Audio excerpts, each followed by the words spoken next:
नमस्कार दोस्तों, बहुत बहुत स्वागत है आपका इंडिया नाउ में और मैं हूं संदीप पाल। क्या बीएसपी सुप्रीमो मायावती को अब इंडिया अलायंस के साथ जाना चाहिए? क्या अब मायावती की पार्टी बीएसपी को कांग्रेस और सपा के साथ मिलकर ये चुनाव लड़ना चाहिए? ये सवाल इसलिए उठ रहे हैं क्योंकि जब से मायावती ने इस बात का ऐलान किया है कि वो अकेले चुनाव लड़ेंगी, अपने दम पर चुनाव लड़ेंगी, उसके बाद से जो उनके अपने हैं, यानी कि उनके जो अपने सांसद हैं, वो एक एक करके बीएसपी का साथ छोड़ते जा रहे हैं। तो क्या मायावती ने ये जो कदम उठाया है अकेले चुनाव लड़ने का, लोकसभा चुनाव की लड़ाई अकेले दम पर लड़ने की, क्या ये उनका सही कदम है? आज वीडियो में हम इसी मुद्दे पर बात करेंगे, लेकिन इससे पहले वीडियो की शुरुआत करें। आप सबसे एक प्रश्न यही कि क्या मायावती को इंडिया अलायंस के साथ मिलकर चुनाव लड़ना चाहिए? अपनी राय इस पर ज़रूर दें, कमेंट्स करके दें, और अगर लंबा कमेंट्स लिखने में दिक्कत हो तो हाँ या ना में दें, लेकिन ये दीजिए ज़रूर, क्योंकि अब ये प्रश्न बहुत बड़ा प्रश्न बन गया है कि मायावती को इंडिया अलायंस के साथ मिलकर चुनाव लड़ना चाहिए। क्योंकि जो पार्टी के वरिष्ठ नेता हैं और जो पार्टी के सांसद हैं, वो सब शायद मायावती के इस फैसले से नाखुश हैं और इसके चलते एक एक करके सब मायावती की पार्टी का साथ छोड़ रहे हैं। सबसे पहले रितेश पांडे थे, उन्होंने आरोप ज़रूर ये लगाया था कि उनकी पार्टी में सुनवाई नहीं हो रही है और इसी से नाराज़ होकर उन्होंने पार्टी छोड़ दी है और फिर वो बीजेपी में चले गए। इसके बाद दूसरा नाम आया लालगंज से, जो बीएसपी के सांसद हैं संगीता आज़ाद, उन्होंने भी बीएसपी का साथ छोड़कर बीजेपी का दामन थाम लिया। अब इस लिस्ट में एक और नाम बढ़ गया है और ये नाम है श्रावस्ती से बीएसपी सांसद राम शिरोमणि, जिन्होंने बीएसपी का साथ छोड़ दिया है। दरअसल बताया जा रहा है कि इन्होंने साथ नहीं छोड़ा, बल्कि बीएसपी सुप्रीमो मायावती ने ही इनको पार्टी विरोधी गतिविधियों के चलते निष्कासित कर दिया है, पार्टी से बाहर का रास्ता दिखा दिया है। इनके साथ एक और हैं, इन्हीं के भाई राम सुरेश वर्मा। इन दोनों लोगों को मायावती ने पार्टी से बाहर का रास्ता दिखा दिया। बताया जा रहा है कि ये अन्य पार्टियों के संपर्क में हैं, लेकिन असल वजह इसकी क्या है? क्या एक एक करके मायावती अपने ही सांसदों को पार्टी से बाहर करती रहेंगी?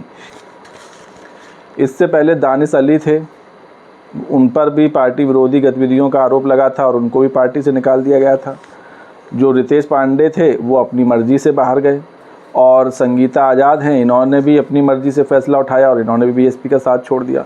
तो लगातार 4 सांसदों ने बीएसपी का साथ छोड़ दिया, 10 में से 4 सांसदों ने बीएसपी का साथ छोड़ दिया।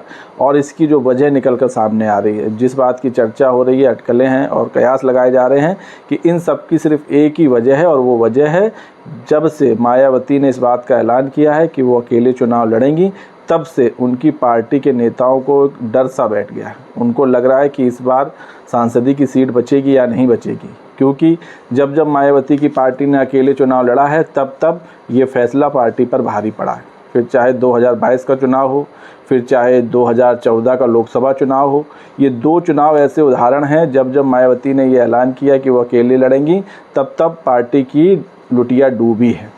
और यही वजह है कि अब बीएसपी की नाव से एक एक करके सांसद छलांग लगा लगा के भाग रहे हैं। कुछ अपनी मर्ज़ी से भाग रहे हैं और जो अपनी मर्ज़ी से नहीं भाग रहे हैं उनको भगा दिया जा रहा है। उसके पीछे वजह ये बताई जा रही है कि ये पार्टी विरोधी गतिविधियों में लिप्त थे, दूसरी पार्टियों के संपर्क में थे। लेकिन इन सब का जो सार है, जो वजह है, वो सिर्फ एक ही है। वो वजह यही है कि जितने भी पार्टी के ये सांसद हैं, कोई भी इस फैसले से खुश नहीं है कि मायावती अकेले चुनाव लड़ रहे हैं, क्योंकि अतीत सब देख चुके हैं कि जब जब मायावती ने अकेले लड़ने का फ़ैसला लिया है तो पार्टी की क्या हालत हुई है, कितना बड़ा खामियाजा पार्टी को भुगतना पड़ा है। लेकिन एक बार फिर मायावती अपने इसी फैसले पर अडिग हैं, इसके चलते ही ये सब सांसद एक एक करके भाग रहे हैं। अब तक बीएसपी के करीब 5 सांसद, 10 में से 5 सांसद इनका साथ छोड़ के जा चुके हैं। सबसे पहला नाम था रितेश पांडे, उसके बाद दूसरा नाम सामने आया था आपका संगीता आज़ाद, तीसरा नाम थे दानिश अली, चौथा नाम है ये आपके नए नाम राम शिरोमणि, और एक नाम और चर्चा में चल रहा है जिनकी पूरी अटकलें हैं कि वो कभी भी पाला बदलकर कांग्रेस के साथ जा सकते हैं, और वो हैं आपके श्याम सिंह यादव जौनपुर से जो सांसद हैं, उनके भी पाला बदलने की अटकलें तेज हो गई। तो मतलब बीएसपी के आधे सांसद चुनाव से पहले ही बीएसपी का साथ छोड़ने की फिराक में, कईयों ने छोड़ दिया है और कई इस फिराक में बैठे हैं कि हम कब मौका मिले, कब बुलावा आए और वो बीएसपी से पाला झाड़कर चलते बने। तो बीएसपी में ये बगावत के सुर आखिर बन कैसे रहे? क्यों बीएसपी के ही सांसद पार्टी का साथ छोड़कर जा रहे हैं? क्यों उनको मायावती का ये फैसला रास नहीं आ रहा? ये बहुत बड़ा विषय है। इसीलिए मैंने आपसे ये पूछा कि क्या मायावती का अकेले लोकसभा चुनाव लड़ने का फैसला सही है? इस पे अपनी राय ज़रूर दें, क्योंकि आपकी राय से ही एक बहुमत बनेगा, एक माहौल बनेगा जिससे पता चलेगा कि क्या वाकई मायावती का ये फैसला सही है। दरअसल जब 2019 का चुनाव मायावती ने अखिलेश यादव के साथ मिलकर लड़ा था, तब इनके खाते में आई थी 38 सीटें। 38 में 10 सीटों पर मायावती जीती थी और 28 में हार का सामना करना पड़ा था। लेकिन मायावती का अकेले चुनाव लड़ने का फैसला उन्हीं के सांसदों और नेताओं के गले नहीं उतर रहा है। भले ही नेता खुलकर ये बात नहीं कह रहे हैं, लेकिन अंदर ही अंदर उन्होंने पुराना अतीत देखा है पार्टी का। जब जब पार्टी अकेले चुनाव लड़ी है तो वो खुलकर तो अपनी बात नहीं कह पा रहे हैं, लेकिन कुछ अंदर ही अंदर प्लानिंग कर रहे हैं और पार्टी का साथ छोड़कर चले जा रहे हैं। और वो भी छोटे मोटे नेता या कार्यकर्ता नहीं, बल्कि सांसद लेवल के लोग पार्टी का साथ छोड़ रहे हैं। तो ये मायावती के लिए एक बहुत ही सोचने वाली बात है। भले ही मायावती दावा कर रही हो कि वो अकेले चुनाव लड़ेंगी और बढ़िया परफॉर्म करेंगी, ये बहुत कठिन चुनौती हो सकती है। ये हालत तब है जब पूरा विपक्ष मायावती को गठबंधन में लाने को आतुर है। पूरा विपक्ष इसी बात को लेकर जुटा हुआ है कि किसी तरह मायावती गठबंधन में आ जाएं। और तो और वो तो पीएम कैंडिडेट भी बनाने को तैयार हैं। मायावती को वो विपक्ष का पीएम कैंडिडेट बनाने को भी तैयार हैं। दरअसल अब इंडिया अलायंस में ऐसा कोई नेता बचा नहीं जो पीएम का चेहरा बन पाए। दरअसल जब ये इंडिया अलायंस का गठन हुआ था, इसकी पहली मीटिंग हुई थी सबसे पहले पटना में, जब नीतीश कुमार ने सभी विपक्षी नेताओं को एक मंच पर लाए थे और विपक्षी गठबंधन का अलायंस बना था। इंडिया गठबंधन इसको नाम दिया गया था। तो जब पहली बैठक पटना में हुई थी, दूसरी हुई थी बेंगलुरु में, तीसरी हुई थी मुंबई में और फिर एक दिल्ली में हुई थी। तो इस बैठक में पीएम के चेहरे के रूप में कई कैंडिडेट रेस में थे, जिनमें एक नीतीश कुमार थे, मल्लिकार्जुन खड़गे थे, राहुल गांधी थे, अरविंद केजरीवाल थे, ममता बनर्जी थी। 5 चेहरे थे जब पीएम कैंडिडेट के रेस में। उस वक्त मायावती अलायंस का हिस्सा भी नहीं थी और अभी भी नहीं है।